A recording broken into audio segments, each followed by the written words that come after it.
Welcome back to Big Bacon's Collection. It's Sunday here in the Bacon Bunker, which means Saturday. Small Joe Saturday. Today, we're looking at the G.I. Joe Retaliation line, Duke Conrad Hauser, or Conrad Duke Hauser. Yeah. So, the Retaliation line. Okay, let me back this up. The 25th anniversary line was amazing. Highly detailed, accurate to the vintage figures, great accessories. Rise of Cobra was a sleeper series. Honestly, some of those figures were quite amazing. The vehicles, nicely done.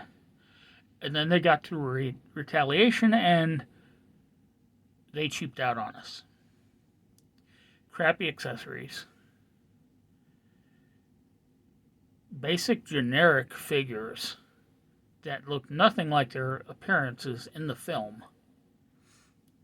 They went to god-awful accessory colors, and I think a lot of that was to save money for their gimmicks, which for Retaliation was a bunch of missile launchers and zip lines. Well, as you can see, his large missile launcher assembly, it ain't here, because it's garbage, and I don't hold on to garbage.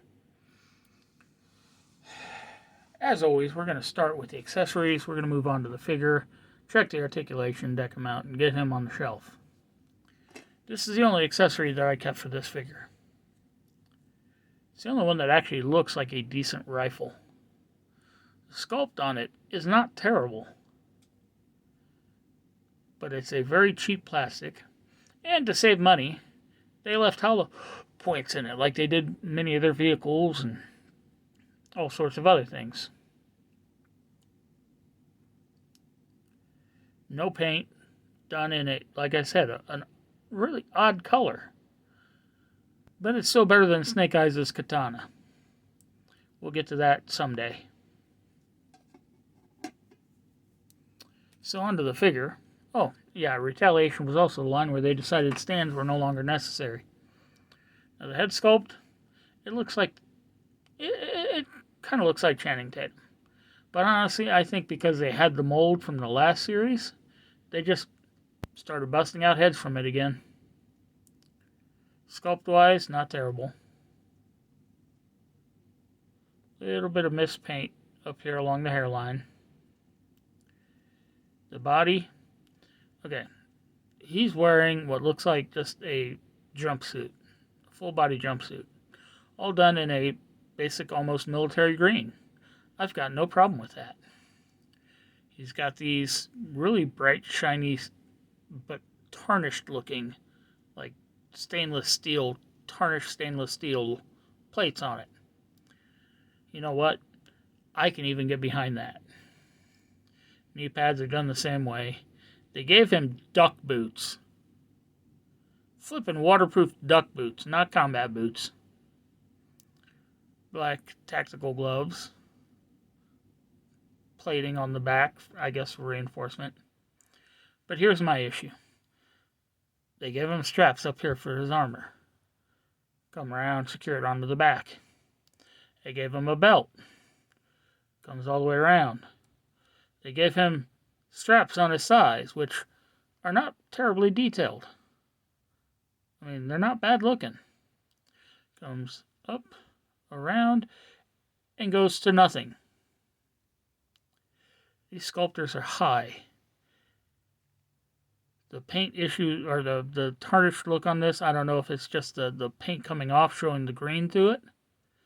More than likely that's what it is, but all in all, this is not a great figure. Head is on a ball, so tiniest bit of up and down, tiniest bit of... Actually, the tilt isn't terrible. Head rotates. Arm comes up all the way. Rotates all the way around. Got a single jointed elbow that is ugly hinged. With rotation. Hand rotates, but does not hinge. He's got a mid-torso cut, which allows for no back, a little bit of front, no tilt, side to side movement. Legs, kick forward all the way to 90, out to almost 90, back a little bit. Single jointed knee comes up to 90. Single jointed knee. No thigh cut, no knee rotation, no ankle rotation, no ankle hinging. So, okay, somewhat decent articulation up top, crap down below. But I digest. So we're going to throw him on his peg. We're going to fight like hell to actually try to get this weapon in his hand.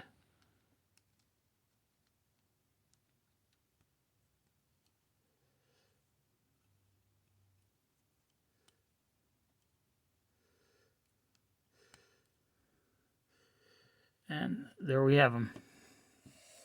So let's get him on the shelf.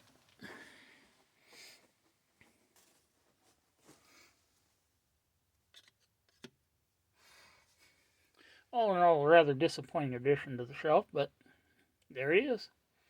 Once again, thanks for tuning in. Be sure to subscribe, like, share, comment, hit that notification bell, and I'll see y'all next time.